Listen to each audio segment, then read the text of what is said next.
Hi, I'm going to try and do this before my phone dies. There's a small person on my lap, so if she starts climbing in or squealing in the background, that's why.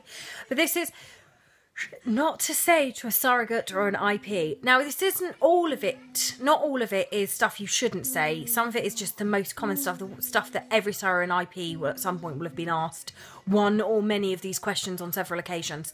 So I'm just going over it, but some of them are real. You'll see the look afterwards. So as surrogates, you always get, do you get paid? Which is a reasonable question. I'm not saying it's an awful thing to say. And as I said before, in the UK, no, you don't. It's illegal to be paid. And in certain other countries and certain states of America, not all of America, you can be paid compensation. But more often than not, no, you can't. How can you give a baby away? Like you're a soulless person. How could you possibly just throw your baby, cast it to a side? It's not my baby. I'm not giving a baby away. I'm giving it back. How long do you get to keep it before you give it up? It costs nobody X amount to have a baby. Have you worked out my expenses? No? Well, then you don't know. Because you're working out expenses, and in the UK, the average is £10,000 to £15,000, which is a lot of money, do not get me wrong. And some are less, some are.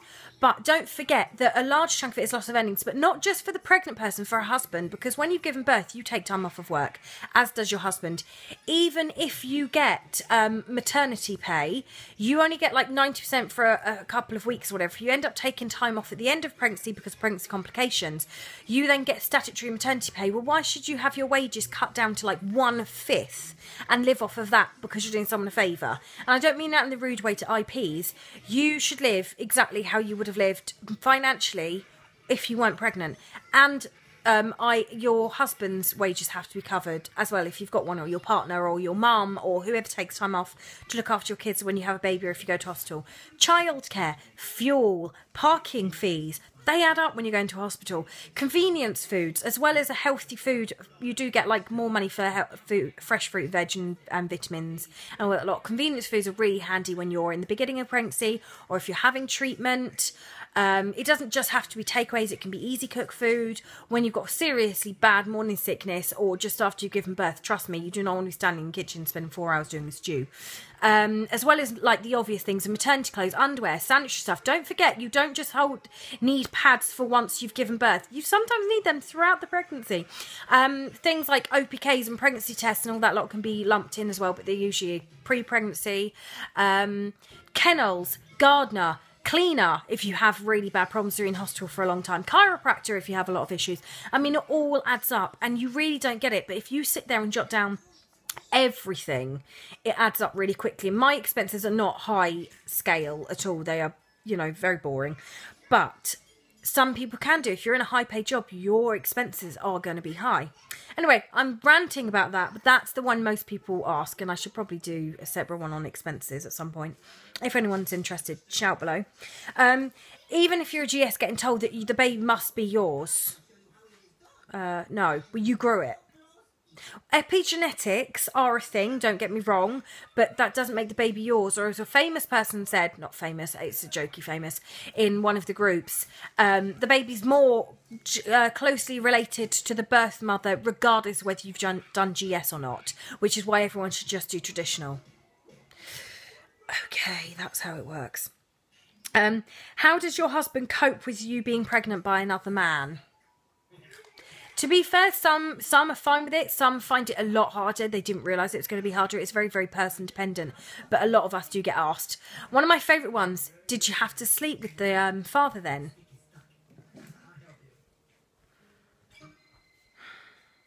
No. Have you met them? Yeah. That would be weird. But when you take a step back, rather than saying, well, of course I've met them, I did our home in some, so, then you think of places like India and Thailand where you don't actually meet the surrogates. In fact, most IPs who use Indian surrogacy or Thailand surrogacy or something never know what she looks like, what her name is. They know nothing about her. They just pay a very, very small amount to a woman to be taken away from her children, kept in a dorm and be given a C-section whether she needs one or not. As you may or may not know, I'm not a huge fan of Indian surrogacy. They treat the poor surrogates awfully. Indian surrogates themselves should be given a lot more than they get. I have a lot of respect for them, not for the companies. One of my favourite ones, when someone asked my friend Kate if she'd ever met them, she went, no, I just went to a clinic and said, doc, fill me out with the good stuff. Sorry, turning pages over. And another one, she got said, well, aren't you cold-hearted to be a surrogate? And then while she was in a taxi to an IVF appointment, she went, yes, Mr. Taxi Driver, I'm doing this because I've got a cold heart. You must bond during pregnancy. Well, actually, no. And I get why people say that. Well, don't you bond in pregnancy? It's when they go, you must have.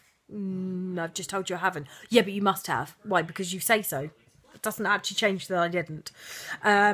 But yeah, being asked stuff like that is fine. It's the way people say things. Sometimes you're just like, can I just introduce your face to a brick?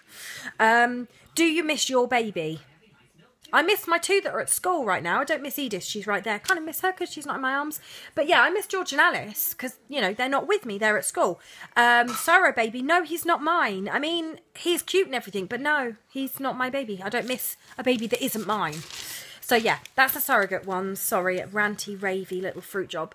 And what I will do is I will do a separate video for what not to say to IPs. And oh my God, some of the stuff that gets said to them. Wow. So yeah, I will see you in a few minutes if anyone wants to watch that. Jeez, can't spoke. If anyone would like to watch that one, that will be on up as well.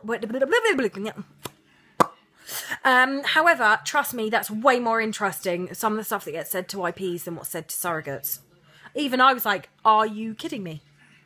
So yeah, I will speak to you all later, and yeah, hopefully I'll be able to speak in the next video. You'd never know, it could happen. Bye.